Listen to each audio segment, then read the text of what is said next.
Good afternoon, all of you, and welcome back to the second module of LinkedIn Social Hiring Masterclass series in association with LinkedIn Talent Solutions and People Matters.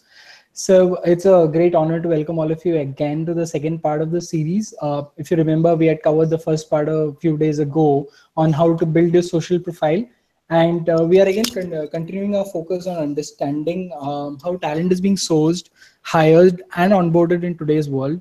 The second module will look at another critical aspect of sourcing a talent pipeline. It's about how to tap the passive candidates. So this session will focus on the best ways to search and engage with the passive talent on social platforms in any geography, job role, industry segment, generic or niche role, or any other parameter. So as you know, this is a series of 4 modules that we are bringing to you. The first module already covered be branded in and building a social profile. The second module is, again, as I mentioned today, covering the plan for the future, architecting a passive candidate outreach. The third module is going to talk about influence others, defining your communication strategy. And the last and the fourth module will be talking about storifying your impact and leveraging data to influence. So before we move further, I'll give you a small brief about what we are going to discuss here today, and then I'm going to introduce to you both the speakers who are here with us to actually take us through the insightful content that they've prepared for us. So in terms of module 2, plan for the future, architecting the passive candidate outreach. At the end of this module, there are 3 key takeaways that we are looking at through this whole thing. So the first one is about knowing the ways to designing and engaging with online communities, understanding how to find passive candidates, and third one is about building an engagement strategy for passive candidates. So now let me move ahead and introduce to you both the speakers that are here today. So with us we have Ms. Usha Murthy, TA Head APAC R&D at LinkedIn, and Ragini Jaiswal, Senior Customer Success Manager at LinkedIn. So welcome both of you. Thank you, Nishant. So moving ahead, I'll briefly give you a brief introduction of both Usha and Ragini for all of you. So Usha is a veteran in the recruiting industry with over 14 years of experience. Usha is responsible for driving the talent acquisition strategy and execution for LinkedIn's APAC R&D, technology, and campus hiring programs. She has proven leadership in cultivating innovative partnerships, domestic and global, benchmarking, developing recruitment programs, creating branding strategies, mentoring, coaching team members at all levels of organization. So welcome, Usha. So Ragini is a strong believer of the power of HR in transforming organizations. Ragini partners with global brands like Wipro, Infosys, Flipkart, Reliance, Dell, Target, etc. to build and promote the talent brand using LinkedIn Talent Solutions.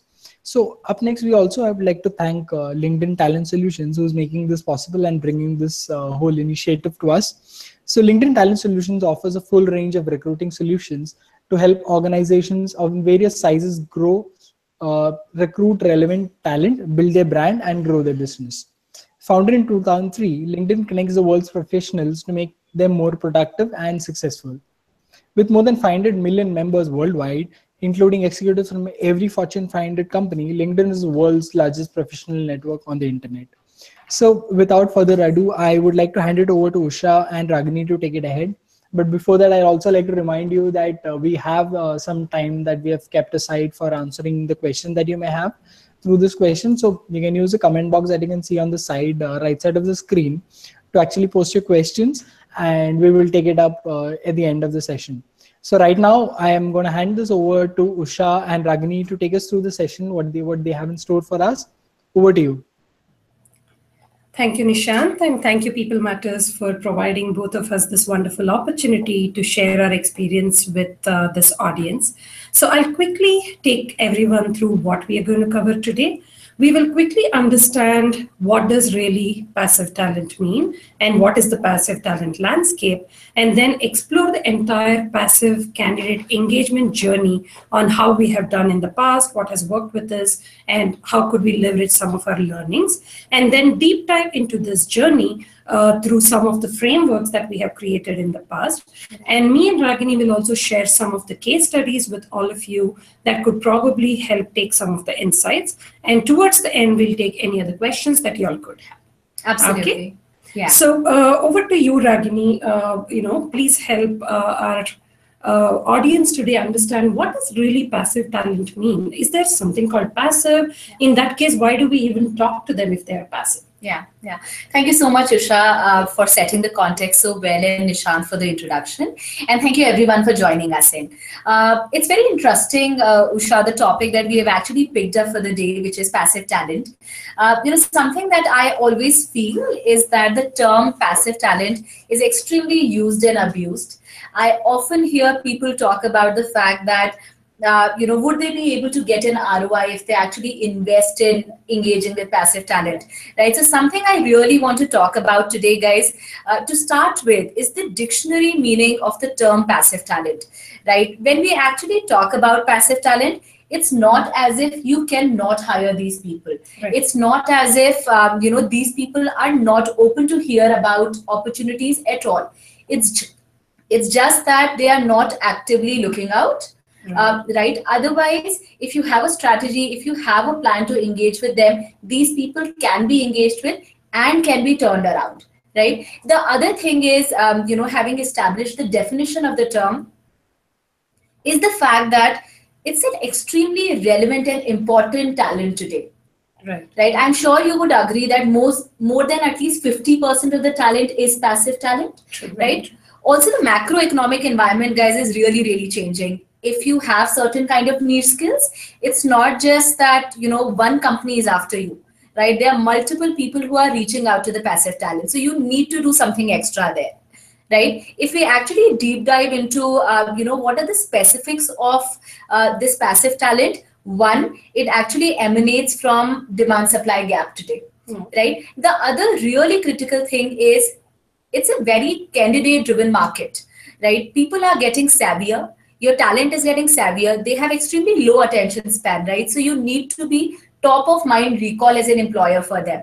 The other thing is, and Usha, you raised it, I remember a couple of days back to me, that compensation alone would not suffice, right? You need to do something extra. And especially when it comes to this passive talent, compensation is not the answer. A lot of times people are extremely purpose driven. So you need to probably talk about, a larger vision in terms of engaging these people, right? I actually have this really interesting quote here that I would want to share. It's by Isaac Newton, which basically says that we build too many walls and not enough bridges, right? And what we intend to do in the next 1 hour is to create bridges, learn how to create bridges with this passive talent. Wonderful. Very well said, Ragini. Let's deep dive into this a little more. Yes. And understand what does it really take for us to build, this entire passive talent connect that we call, and what are the prerequisites that we need to deep dive so that we understand this framework. So guys, we have an entire framework for you in terms of the journey that as recruiters, as TA leads, you can actually take to engage with this passive talent. But before that, Usha, like you said, it's really important to understand what before that, like even before the journey, what is the preparation that we need to do as recruiters and as TA professionals? Right, Ragini. I mean, there are several things. You must remember, we embarked on this journey sometime way back in 2014, and we learned really on the way through our mistakes. Some did work for us and some did not. Over a period of time, we really evolved what does really work when we engage with our passive talent. So what are the prerequisites, if we should call it that way? Some of them are like, see, it could be very different from one company to another, from one recruiter to another in many times. The reason why I say that is, why we need to engage with the passive candidate, the reason for me and for another recruiter can be very different. Right. Probably I would need it for a branding purpose. Right. Somebody else needs it probably for an immediate hiring, Yeah. or probably sometimes it could be just an event. Right. So we really need to understand why is it that we need to engage with this passive candidate and align our business needs to this why. Only then this becomes very successful. Otherwise, we are going all over the place and not really without a goal. Right. So it becomes extremely important to align our goals with the business goals. And if we really are thinking on large scale of things, it is ideal to have a sponsor. Right. I would recommend either the TA leader if Right. you're doing it within the TA, or have a business sponsor if you're really planning on engaging with your business leaders in this whole social strategy. Yeah. Then engage and have a business leader as your sponsor, which really helps in going a long way on it. And it is very important to drive joint ownership. Whoever is on this team, what we did is we created a tiger team, but people can do it even individually. So look at who are the owners, how they can go on this journey, who owns content, who owns delivery. So it's extremely important to manage ownership. And then again, define timelines. Is this a one-time activity, which ideally it shouldn't be? Right. It should be a long-term activity. So once it becomes a long-term activity, define timelines and content that we need to deliver on each of these timelines. Right. And if we are planning to go big, look at what is the budgets we have. And Right. if we are clear that we do not have budgets, then we might as well frame our entire strategy around cost-effective measures. Right. So it's very clear to understand, do we have a budget? Right. If yes, what is the budgets we have? Right. And then once you have all these in place, the next very important step is the measures. Right. Now that you have done all of the above, Yeah. is this working for us? Right. And if yes, or if why not, we really need to be clear what has worked for us, what has not worked to us, Right. so that we can really fine tune it as and when we go.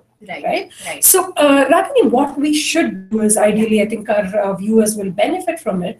Remember in 2015, we really built a complete framework Yes. on what should be our engagement strategy with Absolutely. our passive candidates. Absolutely. Why don't we take them through this? Right. Right. Yeah. Absolutely. Usha, I think that would be really useful. And I think subsequently we would also love to hear your experiences, Sure. in terms of how you actually led this entire assignment. So guys, up next, we are going to talk about this entire journey and the framework that you can possibly use in terms of really approaching passive talent. Why we are talking about a framework is, because one, you cannot have an ad hoc strategy when you're talking to passive talent. What happens is a lot of times you do something right, you're quite excited about it, right? And then it fizzles out, right? And that is not the idea behind this webinar that we are doing today. We want you to build something that's more sustainable, right? And that's why a framework to kind of capture the entire journey. Right? So this is the framework that we have here, guys. And there are 4 key steps in this framework that we would want all of you to really internalize, even before you actually start talking about engaging with passive talent. First up, identifying which segments do you need to go after. Extremely important step, guys. Also because, what's important to you, Usha, might not be important to, let's say, another organization, or let's say you recruiters, in the audience. So it's very, very important to know that probably, let's say diversity is super critical for you. Whereas probably local hiring is really important for someone else, right? So even before you start on this journey, please identify which is the segment that you need to go after. More often than not, your business would actually give you clarity in terms of which segment it would be, right? Let's say if you're expanding in a particular geo, right, it would be aligned to that. Let's say you are, establishing or venturing into a new technology, it should be aligned to that, right? So that's what identify is all about. Once you have identified this segment is when we actually talk about what is your value proposition, right? So you have defined, you have identified your external macro environment, right? But we need to introspect and say, if I am going after this segment, what is it that I bring to the table? If I am talking to, let's say, a diversity segment, what is my value proposition, right? And once we have an understanding of the external world and also our own value proposition is when we actually deep dive and start engaging with the talent, which is the third step in this framework. When we talk about the engagement stage, we are basically talking about what channels should we look at, what scale should it be, what should be a strategy there, what kind of content should go out, right? And all that kind of comes under the engage step. The fourth step, and which is basically not just a step, it's basically, a philosophy that we believe in, is the fact that it cannot be a standalone activity. It cannot be for a couple of months. It cannot be person dependent, right? So you need to build something. You need to have a system that is manageable and sustainable. And that is what our fourth step is, so that this journey is not just about, couple of months that you put into it, but it becomes a way of life for you and your recruitment function. So these are the four steps that we'll be deep diving into. Sure. So thank you, Ragini. Audience, I again would like to reiterate the four steps are identify, define, engage, and manage and sustain. So now that we will deep dive into each one of these, let's look at what does identify really mean for us. So I'm quite aware, Usha, that when you started on this journey, there was a huge alignment to the business needs of LinkedIn, right? In terms of which segments do you want to go after and all of that, right? So can you help us understand more about these steps that you actually undertook? Definitely, Ragini. So we, like I said, when we started, our need was very, very different compared to what some of the others may be facing. Let me take you back on that journey. In 2014, LinkedIn was an amazing product brand. However, when I hire for the R&D or the engineering technology, and when I would reach out to the engineers, LinkedIn really did not resonate as a great technology brand. Hence, we really had to look at what is our strategy, what is our value proposition, how do we take this back to our audience, and most importantly, whom do we take this to? So we had to identify a segment and look at what our value proposition or our business alignment is. So that's when we started looking at who are the people that we're really going after. It's not like we can go to everybody because the passive talent pool is really, really large. It comprises about 70% of the total market. So we had to divide that into the special skills that we needed to really engage with. So one stream that we went after was machine learning space. That was one area that we really wanted to hire and develop a big team. Hence we said, okay, let us pick up a special skill, which is a machine learning space. And then, there are many other companies who probably, even are thinking of setting up offices in different geographies. So geo can be one of the motivators or one of the segments that you would like to really segment your market into. And then there can be like one big one for us is diversity.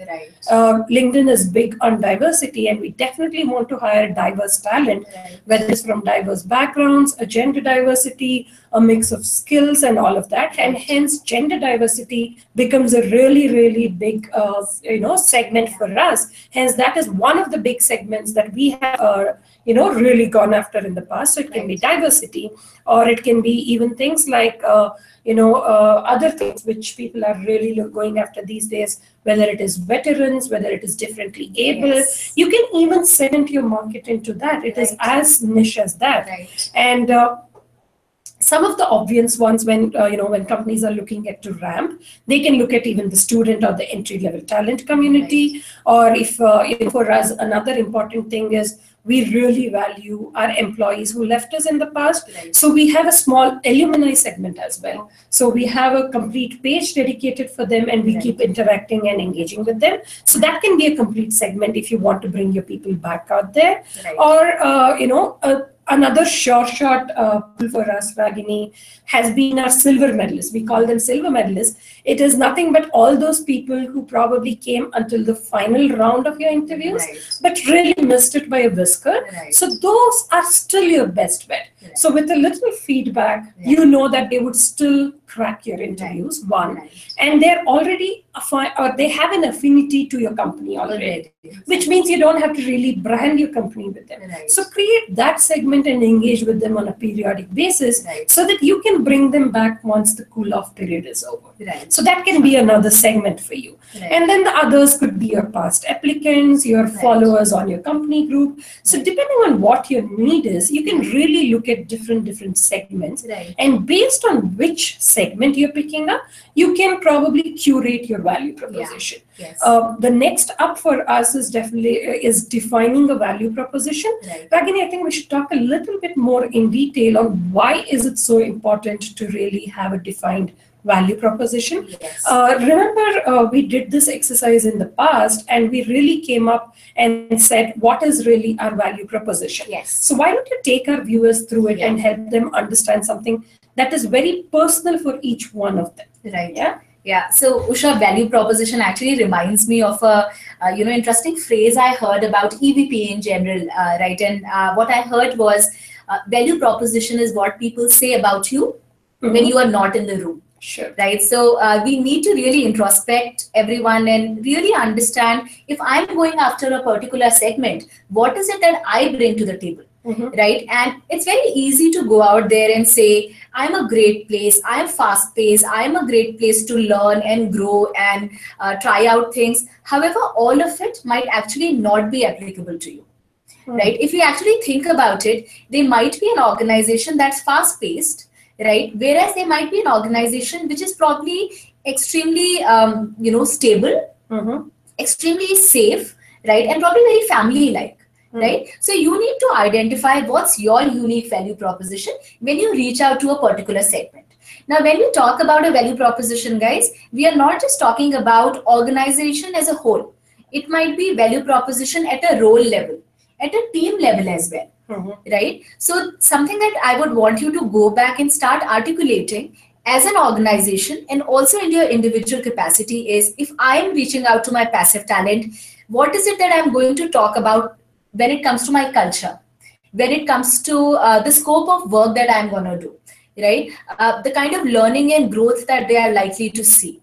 Also, we've spoken about it earlier, the vision that the organization has, So let's say if I'm reaching out to a student population, my value proposition would actually be different from, let's say, when I'm reaching out to senior leaders. So your value proposition, guys, varies from segment to segment, organization to organization, and the kind of phase that you are in as an organization.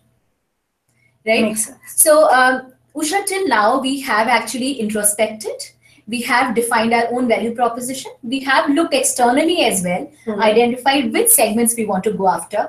Now is the time to really get our hands dirty. And that is where I would love to hear from you in terms of how you actually went about engaging with this passive talent, and also what your learnings are from the industry in terms of how we can go after this passive talent. Definitely, Ragini. How I would look at how we engage with our passive talent and the different channels that we use. It's not like one size fits all. We cannot pick up a channel that is not relevant to a certain set of people. We cannot go on a Twitter and find talent that is probably available on Facebook. Hence, we have to be really careful about which channel we choose and the content that we really tailor make for that particular channel as well. So, and again, how and which channel we pick should be purely dependent on where your passive candidate is on his or her journey and which pool you're targeting. So let me take this example. Assuming a large set of audience is there, you know where the audience, you've already identified that segment. And now you have to start delivering content to them, which will help them understand the value proposition of your company and excite them about an opportunity that you may have already, or you're about to get one in the near future.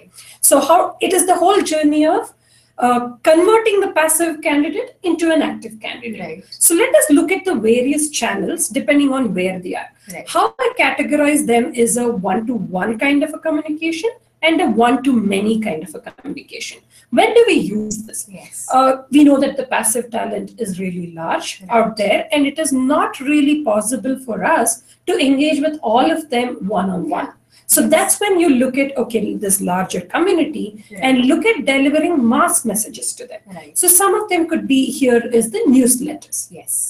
right? It is easy to create a segment and use an online channel and send them a newsletter that will deliver content on some path-breaking journey that your team is taking on the technology front, or some culture value proposition that you want to deliver to this audience about how cool it is to work with your company. So newsletters can be a really easy and mass way to communicate with these people. And now that you have identified and excited a few people, there may be a few people who will sign up for a webinar. They know out of the conversations we've had, they may have shown interest in some of the topics. So that's when you say, okay, bring a smaller set of people into a webinar where there can still be in thousands of them, and deliver a webinar on a topic that is of interest to this particular group. So how do you pick up this audience? Again, if you want to hire in a machine learning space, source or bring that entire talent pool for a webinar for machine learning space. Okay. Once you deliver a webinar, you can really start a two-way conversation that way. Then you open doors for a conversation. The other thing some of the companies have interestingly done, Ragini, is build a complete microsite. If some of the organizations are really excited and have a little more resources to really, put into this whole social media strategy, they can even think of developing a small microsite and, add groups into that where it can become a two-way communication. It is extremely engaging to have a microsite and a two-way communication. So all this becomes the one-to-many categories of how do you reach out to the passive talent. And the other one is a one-to-one. You have now a smaller set of people who have probably shown some interest into you. So now you think of, okay, how do I engage with them a little more? I would like to share one interesting that we did a few weeks ago. We had a conference which was for a very specific set of people within the SRE community. And we were really chasing some people for a long time. And we really wanted to kind of bring them closer and engage with them a little more. We went and sponsored the tickets for this conference, which is really expensive. And then, we call them into a closed door meeting after the conference. So that got them up close with our leaders. Some of our leaders even could speak to them. Right? So that could be something. You can invite people to industry meetups, conferences, and where your leaders are speaking, whether as a keynote speaker or in a closed door meeting, you can leverage these conference and meetup groups to have a one-on-one conversation with them. And the other one, which is easy, is your social media outreach. You can leverage your emails where your recruiters can one-on-one reach out to these candidates and say, hey, why don't you follow our company groups, send them the jobs that we have currently, would you be interested to look at our jobs? So that's bringing the passive candidate one more step closer to your, to link their profiles or to say, hey, I'm interested. You're bringing them one more step closer. And then you engage with a lot of ambassadors and champions that you have to deliver the curated content. So that way, this becomes a complete package where you have taken the passive candidate from, okay, let me hear more from your company to, maybe now I'm interested to talk to you. What next for me? What are the roles for me? So this is this entire journey from, one-to-many to one-to-one kind of an approach. I think, remember how we built a complete engagement calendar, Ragini? I know it can be very overwhelming, so many channels, so many contents. How do we make it simple for our viewers? We had one engagement calendar. Why don't you take our viewers through this? Absolutely, Usha. Guys, just to give you a quick context, and thank you, Usha, for bringing it up. To give you a quick context, I think in 2015 and 2016, early 2016, is when we actually realized that we need to go out there and start warming up our passive talent. We knew which were the segments we were going after and what is it that we want to really feed to them, in terms of our value proposition. So two things that we realized was, one thing we want people to be really aware of was the kind of culture we had at LinkedIn. So culture was one big theme that we had when we were reaching out to people.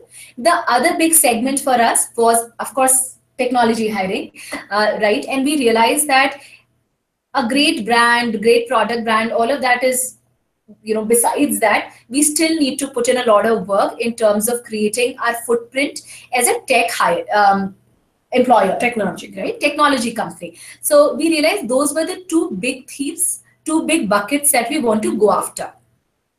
What we did after that, and guys, this is still preliminary, because it's not as if, you know, we had a very well designed team by then, or we had like owners or program managers. None of that had happened. The only thing that happened was couple of very enthusiastic recruiters came together. I think they were from Usha's team, and they started putting together something that you see, on the screen now, which was basically a content calendar. Right now, this content calendar that we actually had covered both of these themes, and not in a very vanilla way. We were trying different things. So, for example, on tech content, we had identified certain role models, right? People that we wanted to go out there as our ambassadors, right? As our role models, who would be able to get a fan following of their own, so to say, right? We were also publishing a lot of content around these technologies, saying that, you know what, LinkedIn is working on all these cool technologies and projects, right? So to say. Having said that, we did not forget culture. We were posting a lot of pictures, a lot of hashtags were established. We were showing videos of, our what our workspace looks like, right? So there were a lot of things that we were doing within the bucket of these two themes, which is culture and technology, right? We still had a couple of recruiters who came together to put this across. Like I said, it's always better to go structured rather than go ad hoc. You might fine tune it through the year, but it's important to have at least some structure, right? Also, you don't even need a lot of people to come together. Usha, I've actually seen a lot of recruiters from like the clients I deal with who are doing similar work in their individual capacity and making a difference. Simple things. Make a rhythm, make a discipline where you're posting at least, let's say, one update per week when it comes to your company culture. Right. It might be a small thing, right? But do go out there and start posting probably pictures, or probably any of you blogs, nothing like it. That would be wonderful, right? Also, things that you can do is, go out there and talk about, the jobs that you have probably recently posted, and give some kind of scope to it. Sure. Right? So these are the kind of things that, guys, you can do in your individual capacity. And if we have TA leaders here on the call, guys, you can mobilize your entire function to, create calendars like this. I think that would be something that would be super useful for you, sure. Right? So we've talked about engagement in a lot of detail now. Something that, always intrigues me, Usha, is, people start doing it, and then, like we spoke about earlier, it fizzles out, right? So how do you keep the relationship going and, basically the fireworks on over a long period of time? Would you be, Sure. Would you share your learnings there? So, Ragini, it is extremely important to be sure that you are going on the right direction, yes. and how far you're going. So, it's very important for us to measure on what we have achieved so far, whether it is on an individual basis or whether it is as an organization, an entire TA organization as well. So, we have to look at different measurement metrics, which are easy to look at, easy to derive at, and ensure that we are really progressing in the direction that we want to take. Absolutely. So some of the different metrics that we can, we have used in the past is branding metrics. Not everything is a hiring metrics for us. When you start using these social media and engagement strategy, it is very important to know that you may not have hires all the time or right in the beginning.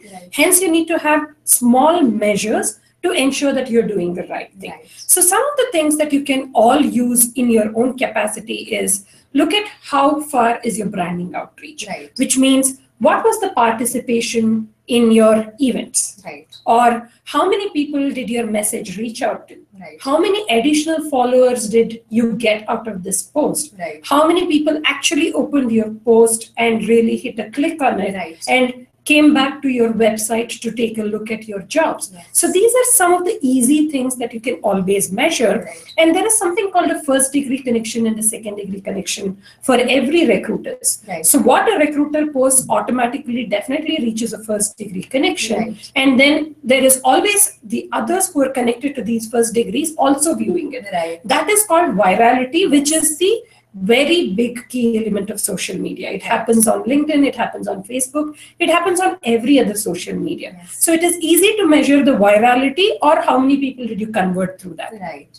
And then from there, did people really use this method to identify the opportunity? Right. Did they come to you through this? Right. So how we have measured is a simple thing. When people apply, ask them, how did you get to know about this opportunity? Was it an event? Was it a sponsored update? Was it an email? Right. What was it? What So that way you resource? can measure the effectiveness of each of these engagement strategies that you have used in the past. Right. And the other easy one is the hiring metrics. That is a no-brainer. We can easily look at what are the hiring metrics are. Right. Simple things like how do we hire? How many hires have we had?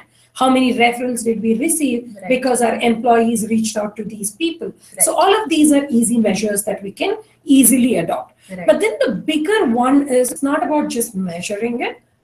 How do we sustain? Like you Right. asked a very important question. A lot of them get onto this bandwagon, but they do not sustain this whole rush of social media, the Yeah. entire thing. So how do you ensure that they really sustain on this journey, Ragini? Yes. Do you have any insights? I know you guide your, a lot of your clients on this one, on Yes. how to sustain this. Yeah. Why don't you take our viewers a little bit on this journey? Yes, absolutely. So Usha, I've also actually learned it the hard way. A lot of times people are talking about measures as well, right? Quantitative aspect is something that they cover, but they forget about the qualitative aspects. So what I've picked up from some of my clients who are doing it really well is they ensure that this passive engagement, this strategy actually goes back into their people processes so that, it's not just an ad hoc activity. There's a process around it. Probably your recruiters are onboarded on this. Probably there's a storytelling framework that they are trained on. Probably your referral policy reflects this as well, right? So all those actually, once they are built into the process, it becomes so much more sustainable. Right. Something else I've seen people do well is please do not depend overtly on one person. Usha, you are leading the entire practice today, and you have like really been a pioneer. When it comes to hiring on LinkedIn, right, for LinkedIn, right. However, one can never over-index on people. Right. For continuity's sake, you need to have a governance framework where there needs to be multiple champions, multiple owners, so that if one person moves on, the process does not die. Sure. Right. The last thing I would want to really emphasize on is, guys, you do not need to reinvent the wheel. One, there's a lot of content from your organizations which is already there. You might have YouTube channels, you might have career sites where you already have a lot of content. Otherwise, if some of you are also part of talent marketing, please start curating content. Right? It might be articles, it might be interviews, it might be videos, it might be multiple things, but start curating it so that you don't have to reinvent the wheel every time, right? And we can actually have continuity, and we can actually have a fast pace of implementing things because we already have ready content. Sure. Yeah. So these are some things that we believe, can be really, really powerful in terms of building that continuity. We have covered all the 4 steps of the journey now, Usha. Yeah. We have some questions as well. Do you want to take a break and probably we can quickly cover these, or shall we take them up later? I think a lot of these questions that I see, Ragini, are relevant to this particular slide. Yes. I see one question from Leslie Daniel, who says, is there any way to measure the passive talent engagement? Yes. I think we did touch upon Yes. it briefly, Yeah. but then it is like, depending on which channel you're using, Blessy, you can think of how many people did you really, reach out to? Yes. Did they come back and visit you as a follower on your Yes. company page, if you Yes. have a company page, or if you're looking at pipelining for an event? How many people did say yes to come to your event, Yes. and how many actually turned up? Right. These are some of the things. Depending on the channel, you have to really customize on how you're measuring it, Right. and have small steps to measure them as well. Yeah. Whichever medium you're using, and Usha, I'm sure you'll agree, especially the social channels, right? They have very powerful analytics, right? Mm-hmm. The click-through rates, the Right. kind of people, the impressions that have been posted, and all those are available to you, whoever is the admin, right? So I think that can also be a powerful way of looking at inorganic reach out. Right. Yeah. And the other question that I see is that would you use volunteer opportunities in the organization as an effective strategy to engage passive candidates? I do not see from who this is. I think yes, if that is your value proposition, if you want to be known for that, I think it is important to put it out there. And I think today, like you said, Ragini, people are really looking at a purpose to connect rather than just a job and the money they're making. So I think if this is how you would like to define your value proposition, you should definitely put it out there, because people want to be engaged in a lot of these volunteer and not just to come to office and go back at work. They would really like to get into a rounded company, a company with a big purpose. So I think it's extremely important to project this value proposition as well. Absolutely. I think for campus hires, for student segments especially, I think it can be extremely critical, right? And a great way to actually eventually turn around people, because they would have experienced your company culture firsthand. I think it's a great idea. We don't know who the question was from, but I think more than a question, I think it was a great insight. So thank you so much for that. We also have a question from Gurneet Jaggi, and he represents a startup which is at formation stage, right? And he wants to understand how can he tap into passive candidates. Usha, any thoughts around that? So Ragini, I mean, interestingly, like I said, in 2014, though LinkedIn was a big brand, we were in many ways a startup in India. Yes, I agree. So we really had to build an employer brand. I think that's where Gurneet is as well. So Gurneet, look at, again, like I said, it's extremely important to have a smaller segment. Look at who is your target segment and look at where they're available. Choose the right channel. If you do not really say about what kind of a company it is. If it is a technology company, look at probably identifying a few groups and start talking on those groups. That could be one. Or look at whether you can host a tech talk in your office if you have a great office space, or even hire an outside space. We did that in the past. We did take other smaller locations to host our events as well. Bring some of your top leaders who not only talk about the great work that you all would do, but also talk about some of the great cultural aspects that you all would like to stand for. I think that way you start somewhere and build on it. Then bring them on to more one-on-one engagement channels, which we spoke about, whether delivering a newsletter to them or adding them to different groups and so on. So you can start building from there and take it. And representing in some of these conferences again can be a cool way to build your brand. And participation yourself as well, because networking of course works. So just to kind of summarize what you said, Usha, I think people join organizations for purpose, for vision, for role models, right? They are attracted to them, and the work scope, work that's out there. So guys, what we really want you all to go back with is, please start articulating all of this. You might not have scale at this point of time, but you know where you want to be, right? So unless you have a defined view of where you want to be, it's difficult to reach out to passive, guys. So come up with something that's authentic and aspirational in the same at the same time, right? So that's they move to the next slides. I see a couple of more questions. We will take it once we cover a couple of more slides. One is on analytics and something on the engagement. We will take it as and when. Absolutely.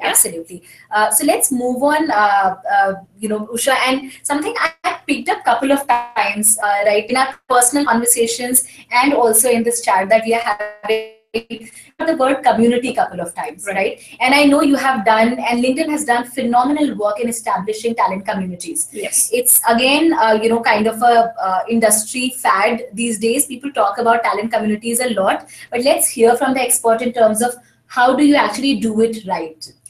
Right. So it's very easy for anybody, Ragini, to believe that, with LinkedIn, you have all the resources on your fingertips and, we have deep pockets. So we can do it easily. Well, that was not true in our case. In fact, we had nothing. We actually need to, even buy inventory to utilize anything on LinkedIn itself. So that way, it's not like we had everything at our fingertips. So we had to be really prudent about the most cost-effective sources as well. That's when we thought about something called talent communities. These are simple groups that you can build on your LinkedIn page itself. On your company page, you can go there and look at who follow, add people who have come into any of your events. You can add them into a community, or you can even source and add them into a community. Start building a talent community. It is nothing but it is a segmented audience where you can, real communication and have a two-way communication. One, it is inexpensive. You do not pay. Two, it is engaging because you have complete control on what the content it isn't. So that way, it really covers the entire need of engaging with the talent, the entire passive talent, the segment for the, so to say. So what are the different things that we could do within the talent community, or how does this really help? Like I said, it's engagement. So engagement is about nurturing your talent. It is really engaging for a long term. It is not about, a one-way conversation. It is never going to be exciting for a passive candidate to hear one-sided monologue from you. So hence it has to be two-way. That way talent community will cater to that need. And then what we did is, Ragini, I will probably even talk about some of those examples as in when I take you through. We had even our business leaders join part of this community. And we had one leader who's talking about the technology content and one person from the TA for each of these communities. And hosted community. So that way it is not heavy either on culture or it is not just on technology. So that way, our leader would start a conversation saying that, hey, we are solving this problem here. Any thoughts, any ideas, and then you start a whole conversation. So engaging. This community came back and said, we loved hearing from you as technology leaders. We would like to hear from you more. Can you host a webinar? It was as cool as that. So we had a lot of two-way engagement out there. And then what we did while doing this is have dedicated, like you said, the calendar, have something, that kind of a culture where you say, okay, one in a month is what we're going to post. One on culture, one on technology, let us alter it. So that way you have a continuous engagement. And then we see, one is definitely communities on LinkedIn, but then we can also look at communities on Facebook. We can look at communities outside on GitHub, Stack Overflow, or offline as well. So you can put these people into this community. So you can definitely use multiple channels to bring on people on your community, So for us is, Ragini, the case studies. While I'm talking about let me dive in a little more deeper so that later you guys are communities, One of them was on machine learning and the other one was on the women in technology. So we built these two communities and we started adding people into this. And we had a constant engagement with them. It was clearing topics, machine learning topics, how do women scale into a leadership role, the challenges that women face in an all-man world or a man-dominated world, things of, interest of this community. How we went about doing this, we call it Tiger Team here within LinkedIn. We built a Tiger Team who really curated content. And this Tiger Team had one representation from our branding, one from your team who would help us, really look at what is relevant, one from the TA team, and one from our research team as well. So that we had a complete rounded team take it up along with our own jobs. It is extremely difficult to get a complete resource to do this kind of a thing. Like I said, each one of them listening to this conversation can form their own Tiger teams. I think we're even talking about implementing this. Ragini, why don't you take this up and discuss the other case study we have. Sure, sure.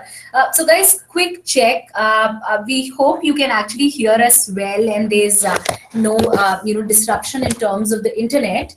Our apologies in case we were breaking in between. Can you give us a heads up, Nishant, if we are audible and Are good we- to go? Are we audible now? Is it better? It is audible, but in between there is a bit of a breakage coming up. Okay. Okay, do give us a heads up, Nishant, in case there is a breakage again. Yeah. Sure. Until sure. then, we continue as is. Yeah, sure.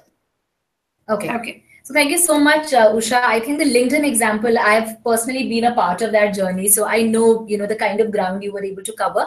Also, I love the fact that the initial 1 year was more focused on awareness than actual hires, and now recently I know that you have started seeing conversions also coming through this engagement that you have been able to build. My example is actually with another client of mine, not from the product industry, not an Indian company, not an MNC. It's an Indian company. It's a IT major, and they had a similar community exercise they actually did. Challenge was actually about they had a leaking pipeline at level when it comes to women leaders. Right? And this is a problem very senior women at to join our organization, and this was not just in their India operations, it was also for their US hiring. Right? And what they did and how they actually built a talent community, one, the same thing, you need to have a task force, right? And the task force again was a mix of business, of TA, of HR, right? And of program managers who were actually leading the way through in terms of the entire engagement. The second thing that they did was a lot of initiatives internally, right? And that is where the process bit that I was talking about earlier comes into the picture. Sure. They did a lot of trainings, a lot of L&D investment was actually made around diversity hiring, right? Where they actually spend time training hiring managers to hire for diversity, so that they don't have biases, so that they can actually really get the best out of the candidates they are interviewing and really assess their potential in the best possible way, right? So that's they were doing. Something else they did, recruiting power sourcing sessions. So all the sessions had recruiters sitting together with a mandate that you should have pipeline, let's say. Hello. In US. And they were actually right, and it was they had content ready. They policy, right? Hello. And overall, in 3 months' time, they were actually able to hire 20 senior women leaders. Yeah, Nishant. Sorry, the voice is breaking a bit.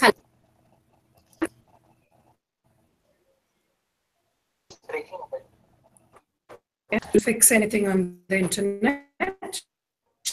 Sure. So I have some questions, and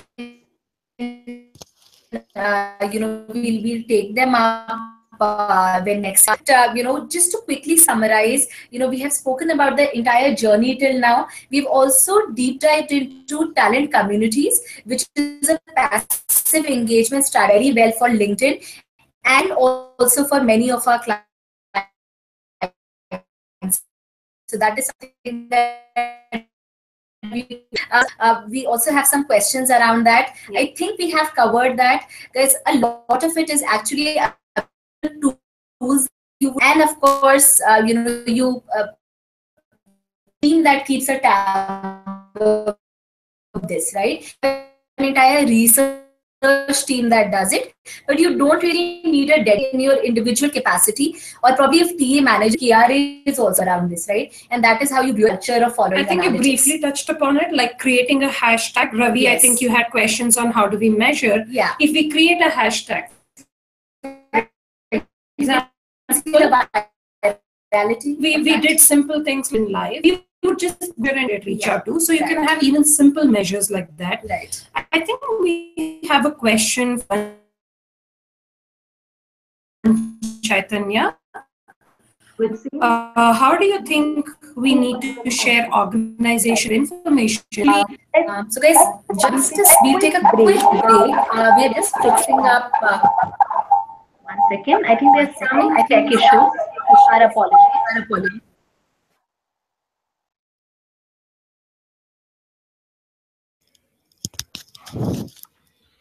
Yeah, Nishan, can you give us a quick heads up if it's better now? It's better now. Please go ahead. Hello? Yeah, it's better. It's better? Okay, Yeah. great. So we'll move on then. And yeah, just give us a second. Guys, apologies. I think technology is something that we all sometimes struggle with. But I think we are good now, so we can move on. Great. The question was how do we engage with the sales talent, which is passive? Yes. Ragini, why don't you share some of your own interest if somebody reaches out to you? Yes. You're in the sales Yes. field yourself. Yeah. What would you really like to see? How would you Yes. like to be engaged? Yeah. So it all comes down to the basics again, Usha. I think, in fact, one of the leaders from our team recently joined LinkedIn, and she wrote a really nice note about, how the candidate experience was so empathetic and compassionate. And the first message that she received from the recruiter, how exciting it was. Right? I think when we are dealing with passive talent, we need to understand that there'll be a sense of loss when they move from one organization to the other. They may be in an organization for very long. Be empathetic to it. Understand that people are not commodities, right? We need to treat them with respect. So personally, if somebody reaches out to me, one thing is, of course, clarity of role would matter a lot. What is the future of the role? Is something that I would definitely want to look at.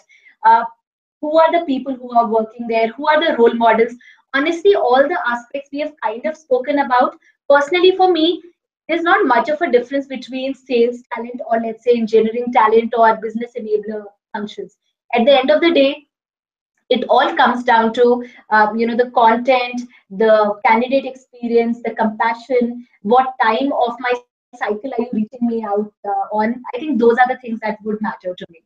Sales, or I think irrespective of which function I'm in. Right. In fact, I have heard some people say that sales folks are really energetic, Yes. young, they would like to do a lot more. So probably, Yeah. double clicking on your culture Yes. aspects and, the life at Yes. your organization. Yeah. Probably you can use videos like life in the world of a salesperson Yes. or something like that, which probably Yes. will intrigue Yeah. salespeople and make Yeah. them talk to you. Yes. Right? So That at could be something. LinkedIn, I know that we have video testimonials from our sales leaders. We know that we have a career page channel, especially talking to sales professionals, right? You can actually create career page presence which talks to a specific segment. That's something you could do. And something that recruiters can probably start with is, guys, go back and look at your JDs and your email templates. Are they customized to be talking to that specific segment? Right? Those are some small things that you can probably start with. Right, Raghu. In fact, Amit really touched upon this question, or rather, sorry, that was Suchitra, in terms of whether role or scope of work is more important, or is it your work or your work culture? Right. I think we spoke about it. Yeah. Passive candidate's mindset is today still not looking at what role you have. If that is what it is, you can easily just send an email and say, hey, this is the role we have, Right. rather than, going all around and Yes. your active candidates. So they're not still thinking about your company, that what is the task at hand. You need to really project about more about your company, Right. and then bring them to a stage where they can start talking to you about a role. Yes, absolutely, absolutely. See, guys, if you're looking for a number in terms of 40% on this, 60% on this, I don't think that's how it would work. I think it needs to be a good balance of work with culture, with role models, and not just doing one-time outreach, doing multiple ones, right? So I think those are the kind of things we should be looking at. Yeah. Okay. Great. Do we have another question? I think we have covered the questions that we had here. Usha, would you want to quickly summarize what we actually spoke about today? I think yes, Ragini. We really looked at a lot that can be Yes. overwhelming. Yeah. Let's really simplify this. Yes. So it is like for me, 4 C's. Yes. Easy to remember, easy to implement as well. Yes. Yes. So focus on who you're connecting Yes. and how you're connecting. Yes. Okay.